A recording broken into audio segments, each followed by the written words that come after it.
अस्सलाम वालेकुम दोस्तों, तो कैसे हैं आप लोग। मैं हूं फैज़ान अली और आप देख रहे हैं वार। दोस्तों आज की वीडियो में हम आप लोगों को बताएंगे कि टाइटस कौन था, वो कहां से आया था और अर्तुगरुल के सबसे बड़े दुश्मनों में इसका शुमार क्यों किया जाता है। ये कहानी तब शुरू होती है जब टाइटस का छोटा भाई सल्जूक शहज़ादे नुमान और उसकी बेटी हलीमा सुल्तान उसके बेटे यगीत को लेकर किले जा रहा होता है। वहाँ पर अर्तुगरुल शिकार करते करते उस तरफ निकल आता है और सलीबियों पर हमला कर देता है और इस हमले में तमाम सलीबी मारे जाते हैं और टाइटस का भाई भी मारा जाता है। वहाँ से एक फ़ौजी भागने में कामयाब हो जाता है और वो जाकर टाइटस को ये बताता है कि अर्तुगरुल ने उसके भाई को मारा है।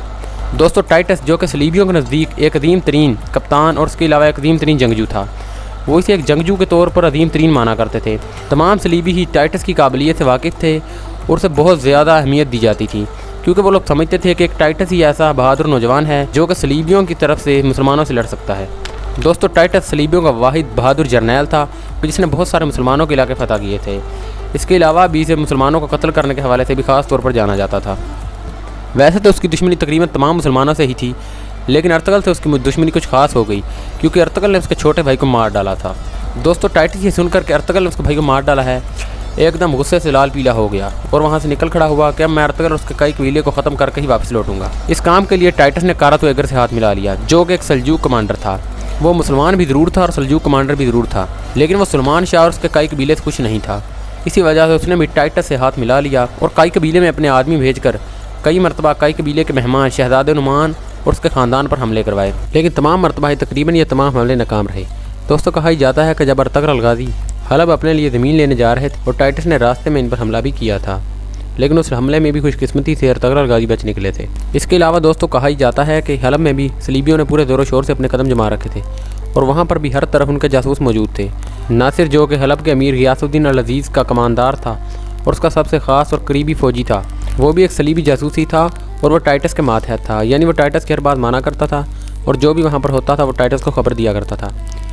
कहा जाता है कि जब अर्तुगरुल गाज़ी और उनके दोस्त वहाँ पर रात रुके हुए थे तब भी नासिरुल मुल्क ने उन पर हमला करवाया था और उन्हें जान से मारने की कोशिश की। दोस्तों टाइटस की मौत की वजह भी अर्तुगरुल गाज़ी से दुश्मनी ही बनी, क्योंकि जब अर्तुगरुल गाज़ी से उन्होंने दुश्मनी पाल ली तो अर्तुगरुल गाज़ी भी उनके दुश्मन बन गए और फिर दोनों ख़ास तौर पर एक दूसरे के दुश्मन बन गए। वैसे तो टाइटस ने बहुत सारे मुसलमान इलाके फतह किए थे और वो मुसलमानों का शुरू से ही दुश्मन था, क्योंकि सलीबी उस वक्त मुसलमानों के सबसे बड़े दुश्मन थे। लेकिन जब अर्तुगरुल गाज़ी ने उनके भाई को मारा तो वो ख़ास तौर पर उनका दुश्मन हो गया था और कहा यह जाता है कि सलीबी कमांडर टाइटस अर्तुगरुल गाज़ी के गद्दार चचा करदोगलो से मिलकर कई कबीले में घुस गया था। वो एक ताजिर के रूप में अपने काफ़ी सारे लोग लेकर कई कबीले में घुस गया। उन लोगों को रात वहीं पर बसर करना थी और सुलेमान शाह को मारना था, लेकिन उनके बेटे दुंदार ने उन्हें देख लिया, जिसकी वजह से टाइटस को उसे भी मारना पड़ गया। टाइटस ने उस बच्चे पर तलवार से वार किया, लेकिन बच्चा खुशकिस्मती से बच गया और उसने एक ऐसी जगह को आग लगा दी कि जिसको देखकर तमाम फौजी चौकस हो गए और टाइटस और करदोगलो का सुलेमान शाह को मारने का मंसूबा नाकाम हो गया।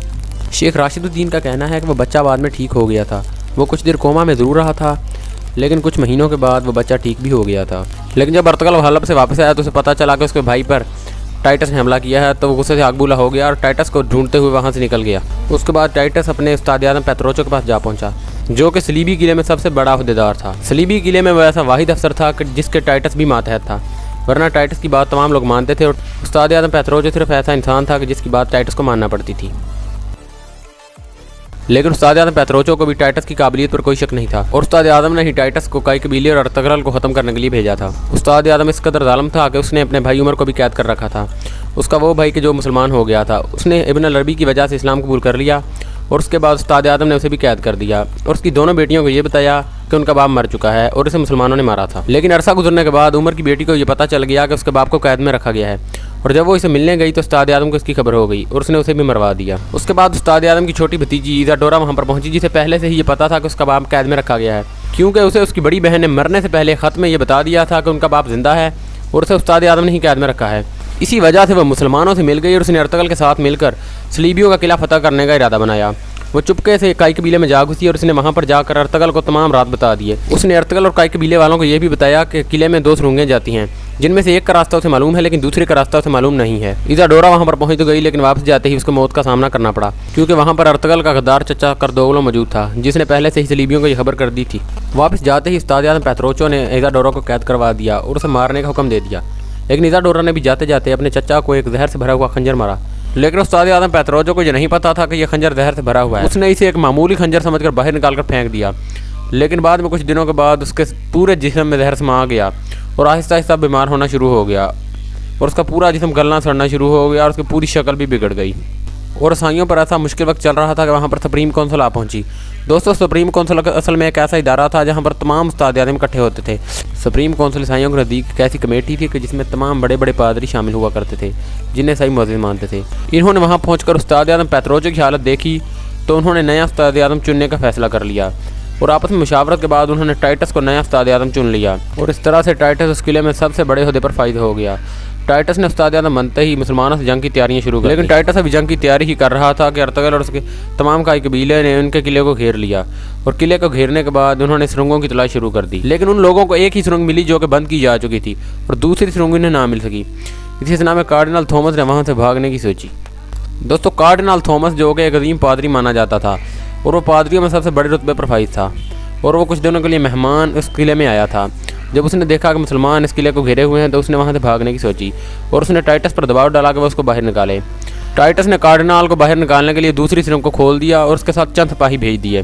कार्डिनल थॉमस अपने साथ सल्जूक शहजादे यजीद को भी लेकर जा रहा था और उसने रास्ते में अपने लिए कोई निशानी छोड़ दी ताकि कई कबीले के फौजी उसे देखकर उसके पीछे आ जाएं।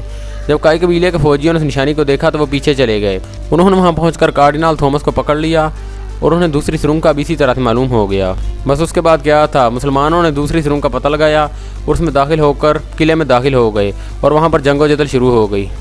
मुसलमानों ने बहुत दिलेरी से लड़ाई की और कुछ ही देर में किला फतह कर लिया।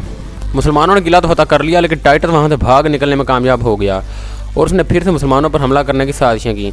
लेकिन इस मरतबा वो नाकाम रहा और इस मरतबा वो अर्तगल और उसके साथियों के जाल में फंस गया। इस मरतबा क्योंकि टाइटस उनके जाल में फंस चुका था और उसके साथ फौज भी बहुत कम थी। इसी वजह से कुछ देर की लड़ाई के बाद टाइटस को शिकस्त हुई और वो घुटने टेकने पर मजबूर हो गया। इसके बाद अर्तगल ने इसे अपने बड़े भाई गुलदारों के हवाले कर दिया जिसे तुर्किश नाम में गुंदोकदो कहा जाता है और गुंदोकदो ने उसका सरतन से जुदा कर दिया। दोस्तों, इस बात में आज भी कोई शक नहीं है कि टाइटस एक बहादुर कमांडर था। उसने बहुत सारे मुसलमानों का कत्ल किया था और उसने इसी चीज़ की सजा पाई। तो दोस्तों, हमारी आज की वीडियो बस यहीं तक थी। अगर आपको ये वीडियो पसंद आए तो वीडियो को लाइक ज़रूर करें और उसके साथ साथ हमारे चैनल वाक फॉर इन्फो को भी ज़रूर सब्सक्राइब करें। मैं आपसे एक न्यू वीडियो मिलूँगा, तब के लिए अपना बहुत सारा ख्याल रखें। अल्लाह हाफिज़।